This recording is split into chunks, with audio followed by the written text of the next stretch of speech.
Al processo per il caso dei volantini del Corvo, la testimonianza shock del patriarca di Venezia, Monsignor Francesco Moraglia.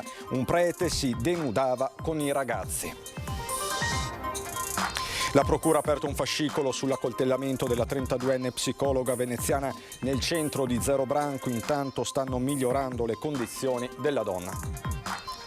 Gestione degli episodi di aggressività in ambito sanitario. Oggi il primo workshop congiunto tra forze dell'ordine e ULSS 3 Serenissima. Reintrodurre l'unità nazionale dello Statuto del Veneto per rilanciare l'autonomia è la proposta del Partito Democratico Veneto alla Regione. Ennesimo sfregio a Venezia, un uomo completamente nudo alla fermata dell'imbarcadero. Il Vaporetto non si ferma per pudore. Erano stati scoperti ai primi del Novecento durante dei lavori agricoli. Ora 2 monumenti funerari del I secolo d.C. sono stati consegnati al Museo Nazionale di Quarto d'Altino. Cerimonia di inaugurazione questa mattina a Mestre del parco dedicato al grande poeta veneto, innovativo e visionario Andrea Zanzotto.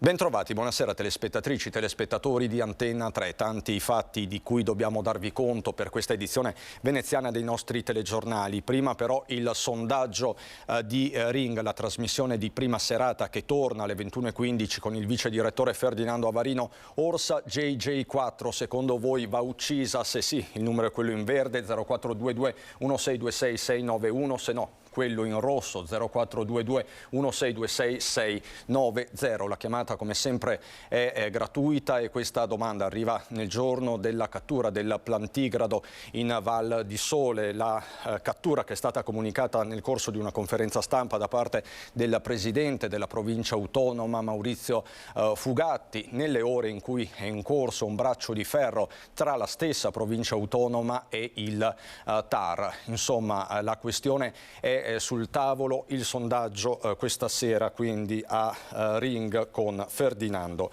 Avarino. Dicevamo i fatti veneziani su tutti, il processo per il caso dei volantini del Corvo con la rivelazione shock del patriarca Moraglia, un prete che si denudava con i ragazzi, e c'è il commento anche del sindaco di Venezia Luigi Brugnaro. La segnalazione arrivò tra giugno e luglio 2019. Il parroco dei Carmini teneva incontri con i 17enni in cui tutti restavano nudi in canonica, lui compreso. Sono alcune delle testimonianze shock del patriarca di Venezia durante il processo sul cosiddetto Corvo, che a gennaio 2019 aveva iniziato a tappezzare la città di volantini che denunciavano atti di pedofilia e altri comportamenti sconvenienti commessi da preti veneziani e attaccava il patriarca. Nel primo di quei manifesti firmati Fra Tino era citato anche il nome di quel parroco insediatosi nel 2017. Quando 6 mesi dopo arrivò la dettagliata segnalazione, il parroco dei Carmini ammise e il successivo processo canonico si concluse con la sua sospensione per 5 anni. Ha deciso di sottoporsi a una terapia psicologica e dopo aver scontato la pena potrà rientrare in servizio, senza però svolgere ruoli che comportino il contatto con i ragazzi, dunque neppure il parroco. Le accuse di quei volantini, ha detto ancora il patriarca, mi hanno provocato un grande dolore, così come il comportamento sconcertante di Don D'Antiga, che non voleva essere spostato nemmeno di 100 metri dalla sua parrocchia. Sulla questione è intervenuto anche il sindaco Brugnaro. Io faccio fatica, poi commentare su cose del genere mi sembra, c'è la giustizia, c'è la magistratura, io sono un po' un garantista, ci figuri, ma mi sembra che lì la parte offesa sia la Chiesa Cattolica. Do tutta la mia solidarietà ovviamente al mio padre spirituale, perché di questo stiamo parlando, cioè il patriarca per me è il mio padre spirituale. Ritorniamo ai fatti di ieri a Zero Branco con quella psicologa veneziana 32enne che è stata accoltellata da un ragazzo 28enne affetto da autismo. La Procura della Repubblica di Treviso ha aperto un fascicolo di indagine. Un atto dovuto. La procura di Treviso ha aperto un fascicolo. L'ipotesi di reato per cui si indaga è quella di lesioni personali aggravate dall'uso di un'arma. I fatti sono avvenuti al centro Terra Libera Tutti di Zero Branco. Un giovane 28enne che soffre di autismo mentre stava svolgendo un'attività in cucina, quella di tagliare le patate, forse per un richiamo, forse per un rumore troppo forte, si sarebbe girato ed avrebbe colpito la psicologa che si trovava vicino a lui. La donna è stata subito soccorsa ed è stata portata in ospedale con una prognosi di una quarantina di giorni. Secondo i sanitari, la 32enne veneziana resta in prognosi precauzionalmente riservata, ma in un ambiente non intensivo. Intanto il presidente e coordinatore dell'associazione, Andrea Gambardella, tiene a precisare che le attività programmate sono già riprese senza la necessità di alcuna precauzione aggiuntiva, poiché dopo le opportune verifiche l'operato dei professionisti è risultato ineccepibile sia dal punto di vista tecnico che umano. Il fatto verificatosi, ha terminato Gambardella, non era dunque prevedibile in alcun modo. Nei prossimi giorni intanto è previsto un incontro anche con l'ULSS 2. La riunione la definiremo qua a breve e servirà proprio per cercare di capire come si può aiutare questa struttura, ma soprattutto le altre strutture, perché stiamo parlando di una realtà di eccellenza che forse è un passetto più avanti rispetto a tutti gli altri. Tra l'altro siamo in un'ottica di PNRR dove questo tipo di attività verranno incentivate, verranno sviluppate. Una struttura questa che dà supporto non solo ai ragazzi per aiutarli a diventare il più possibile autonomi, ma è anche un supporto fondamentale per le famiglie. Assolutamente sì, qua ci sono ragazzi che purtroppo non hanno più famiglia, oppure ragazzi che vivono in famiglia, ma all'interno delle famiglie c'è un pensiero unico e costante che è quello che tecnicamente viene definito il dopo di noi, cioè quello che succederà a questi ragazzi nel momento in cui la rete familiare non ci sarà più. E quindi queste esperienze di co-housing servono proprio per dare loro quel minimo di autonomia che aiuti le famiglie da una parte a trovare un po' di serenità in più e a loro però di affrancarsi rispetto a un domani che non è così semplice così come può essere per altre persone. E di gestione degli episodi di aggressività in ambito sanitario se ne è parlato questa mattina con un workshop congiunto tra Forze dell'Ordine e ULSS 3 Serenissima. Come annunciato nei giorni scorsi in prefettura, è stato avviato il progetto di formazione congiunta tra forze dell'ordine e operatori sanitari per gestire le situazioni di conflitto e aggressività in ambito sanitario. Il workshop, ha sottolineato il questore Mascio Pinto, permetterà di affinare e condividere le migliori pratiche da mettere in atto nei contesti a rischio nelle strutture sanitarie. Al tavolo erano presenti le rappresentanze istituzionali coinvolte, la questura e i rappresentanti dei commissariati di Venezia, Mestre, Jesolo, Chioggia e Portogruaro, il comando provinciale dei carabinieri della Guardia di Finanza, la Polizia Municipale, per l'ULSS 3 i direttori e i dirigenti del Dipartimento Emergenza Urgenza, dei Pronto Soccorso e del SUEM 118, delle professioni sanitarie, il direttore e i dirigenti del Dipartimento di Salute Mentale. La cronaca, una coppia di turisti messicani è stata rapinata a Mestre durante una passeggiata serale. La polizia sta cercando l'aggressore. Avevano deciso di fare una passeggiata dopo cena quando marito e moglie messicani di 52 e 49 anni sono stati aggrediti da un malvivente in via Circonvallazione a Mestre, che ha afferrato la borsa della donna cercando di strappargliela di mano e facendola cadere a terra. Poi è fuggito. Il marito ha provato a inseguirlo, però a un certo punto si è trovato puntato una pistola contro. A quel punto ha desistito. Sul posto sono giunti gli agenti di polizia che hanno trovato poco distante a terra un cellulare, forse perso proprio dall'aggressore durante la fuga. Attraverso i dati di quel telefono, l'analisi delle celle e le immagini delle telecamere, ora la polizia cercherà di risalire alla sua identità. In piena notte aspettava il Vaporetto, l'imbarcadero di San Stae, completamente nudo, una presenza che ha convinto il personale ad evitare la fermata. Dal rapporto del marinaio risulterebbe che la scelta dell'omessa fermata sia stata fatta perché il nudista era piazzato sull'uscita per evitare che qualcuno tentasse di salire a bordo, ma anche per il timore che fosse lo stesso nudista a salire a bordo. Ora si cerca di risalire la sua identità, per lui potrebbe scattare una denuncia e un DASPO urbano. A Venezia quindi succede anche questo. Scene da Far West, cambiamo argomento, fuori da un locale di Vigo d'Arzere, siamo sulla cintura urbana. Per fermare i contendenti residenti tra Padova e Venezia sono intervenuti i carabinieri. Una rissa in un bar di Vigo d'Arzere domenica sera finisce con 5 denunce da parte dei carabinieri della sezione radiomobile di Padova. Si tratta di 3 cittadini sudamericani e 2 cittadini africani di età compresa tra i 45 e i 27 anni, residenti nelle province di Padova e Venezia. Gli uomini dell'arma sono stati allertati da un passante che ha sentito delle urla provenire dall'esterno di un bar del comune della Cintura Padovana.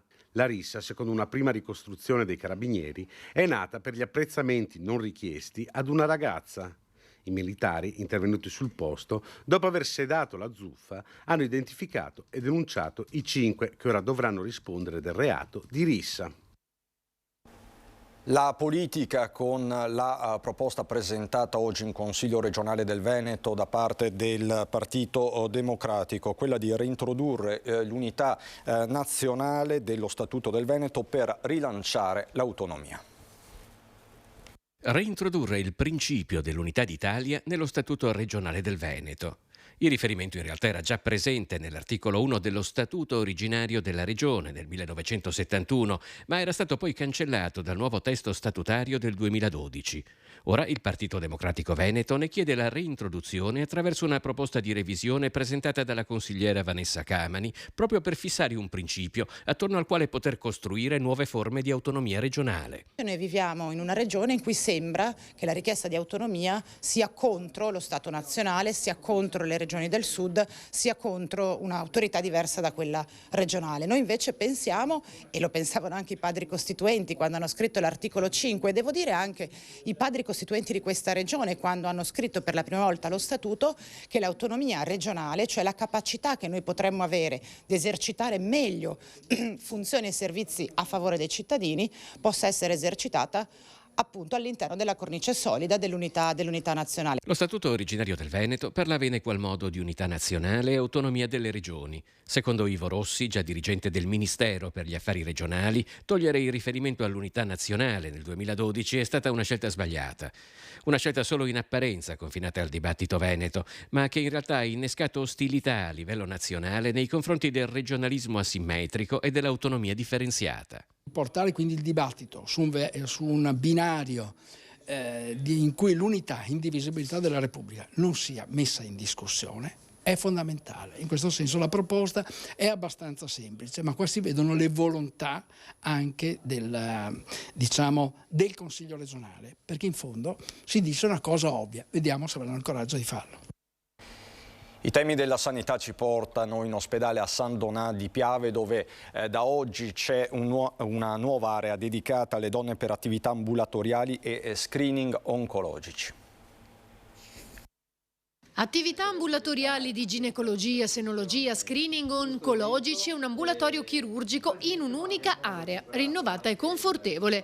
Le donne che necessiteranno di questi interventi non dovranno più recarsi in ambulatori dislocati all'ospedale di San Donà di Piave, perché ora è tutto concentrato nel nuovo percorso donna. Stamane il taglio del nastro. Una riorganizzazione interna che aiuta sicuramente il sistema, aiuta i professionisti, aiuta la paziente che si sente sicuramente in un contesto di sicurezza e organizzato, ma va anche incontro a quelle che sono oggi le esigenze di mettere al centro la paziente e di evitare lungaggini, ritardi, ma trovare già un percorso ben definito. Meno sovraffollamento, possiamo avere anche personale dedicato con certe competenze e quindi in qualche modo dare spazio alle competenze di ognuno e valorizzare la professionalità dei singoli professionisti, che dall'infermiera che si occupa solamente del percorso del preoperatorio a infermiere specializzate nella parte dell'ambulatorio chirurgico, dove servono delle competenze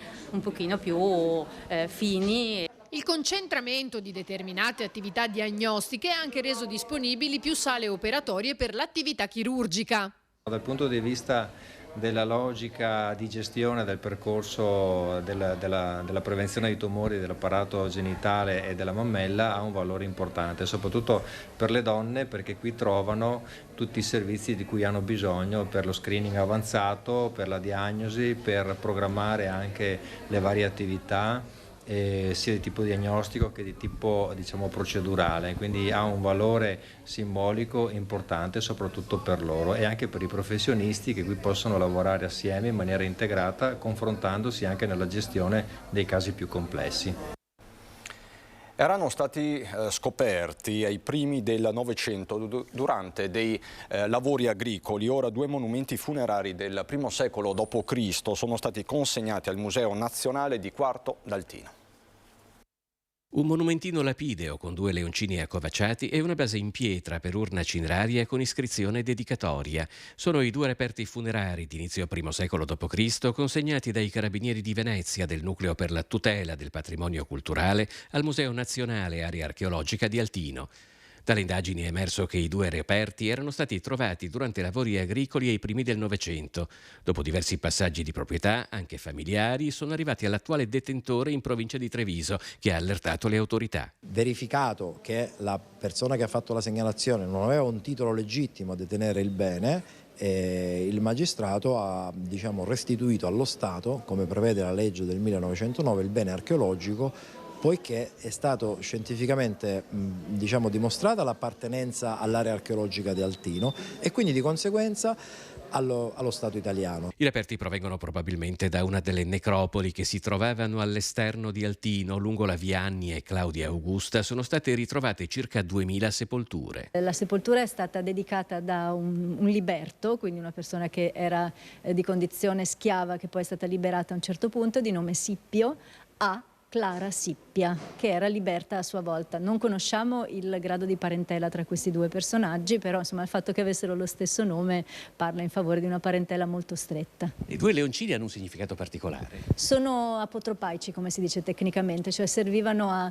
tenere lontani, a scacciare gli spiriti cattivi e a proteggere la sepoltura. L'arrivo dei reperti al museo è stato salutato anche dai ragazzi delle scuole medie di Altino, che hanno avuto modo di informarsi e soddisfare le proprie curiosità sull'attività dei carabinieri tutela patrimonio culturale. Questo è stato il caso in cui qualcuno ha fatto, in maniera trasparente, ha detto che aveva un qualcosa da poter dare e donare agli altri. Ciò che è bene comune va messo a disposizione del bene comune di tutti ed è un bel messaggio positivo per le scuole, per gli alunni. Pubblicità fra poco. Di nuovo in diretta per andare a Mestre, dove oggi c'è stata un'importante intitolazione. La poesia normalmente ci fa riflettere, ci riconcilia con noi stessi, è un luogo dove poter pensare, dove poter anche trarre dalla natura quella tranquillità rassicurante che spesso la natura ci dà. Per questo il Comune ha voluto intitolare il parco adiacente a Villa Querini a Mestre al poeta veneto Andrea Zanzotto. Un segnale forte della sua presenza anche per dire alle giovani generazioni che ci sono persone che hanno lottato una vita per raccontare quello che difficilmente si può dire, se non attraverso l'anima e il cuore di ognuno. Sono state queste le parole del sindaco Brugnaro, che ha partecipato alla cerimonia insieme al figlio di Zanzotto e all'amico Elio Armano. Era tutto il contrario di come ci si immagina un poeta. Cioè un poeta di solito viene immaginato come uno che pensa in astratto alle stelle o cose di questo genere. In realtà, anche se la sua profondità di pensiero, la sua cultura letteraria era enorme, era molto Zanzotto legato alla concretezza del vivere quotidiano e anche delle vicende del nostro territorio. Io spero che questo sia un luogo dove chi entra possa avere la natura e gli alberi, che sono veramente belli e meravigliosi. Ottimo il lavoro che è stato fatto di introduzione, rinnovo di questo elemento naturale nella città, ma diventa anche un mondo un po' a sé stante, dove chi cerca vede anche al di là, vede di fuori, vede dell'altro. Zanzotto è tra i più grandi poeti italiani della seconda metà del Novecento, innovativo. Ormai m'apparve il senso dell'estate. Serena è forse l'ombra tua tra quelle del paese dei ciliegi piovosi. Alla sorgente s'accordano i boschi, foglia con foglia.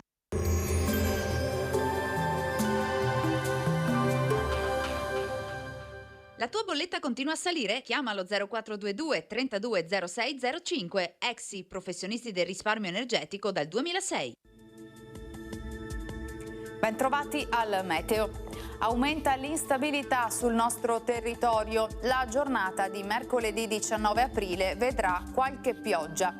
Diamo uno sguardo insieme alla situazione. Sul Veneto avremo un'alternanza di nuvole e rasserenamenti al mattino, poi cielo via via più nuvoloso e non escluse anche alcune fasi di precipitazioni a carattere sparso. Temperature stazionarie, minime tra 6 e 12 gradi, massime invece tra i 17 e i 21 all'incirca. Spostiamoci ora sul Friuli Venezia Giulia. Anche in questo caso spazi soleggiati, inizialmente, in seguito progressivo aumento della nuvolosità con possibili deboli piogge in serata. Temperature minime tra 8 e 11 gradi, massime oscillanti tra i 18 e i 20 gradi. Infine diamo uno sguardo al Trentino Alto Adige. Avremo ampi spazi soleggiati al mattino con nubi in aumento e probabili rovesci nella seconda parte della giornata. Temperature minime intorno ai 7-10 gradi, massime sui 20-21 all'incirca. Dal meteo per ora è tutto, vi auguro un buon proseguimento in nostra compagnia.